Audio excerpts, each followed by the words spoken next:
Whether you live in the city limits of Wilmington or maybe even some rural areas of Pender County, many of you have said that you are seeing more coyotes. Yeah, and one fix for that is to trapping. But for some of those now who are putting the traps out, they're catching not just the coyotes, they're catching some other animals as well. Carolina in the Morning, Stacy Pino joining us live this morning. So Stacy, what else is now being caught in those traps? Well, Bob, pets are now being caught in these traps, and to the point where they're actually losing limbs because they're being left in there so long. And there's actually two fingers, though, to point in this scenario. One is for the pet owners for letting them run, and the second is for the trappers. And according to the Pender County Animal Shelter, they're both at fault. As the number of coyote complaints goes up, so do the number of traps. There are traps around you more than you probably realize.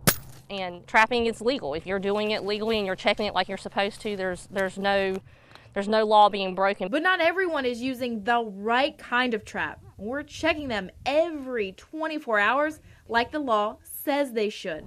So this happens. Evie is a pit bull whose tendons were torn so badly in her left leg, it had to be amputated.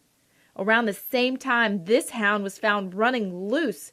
And with a bone through the right pad, this pup won't have its right leg much longer either. I think the first important message is keep your animals at home on your property or under your direct supervision so that they don't get caught in these traps and don't get wounded.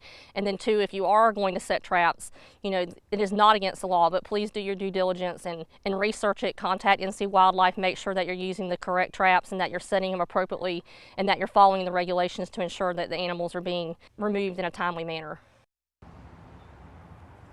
Horton says if you do have a pet that is missing, she said one of your first calls should be to the animal shelter and let them know. That way they can be on the lookout for it if it does come in. Also send them pictures and they will put them up on their Facebook page as well to help get the word out. They said all they want to do is help reunite as many of you as they can with your pets.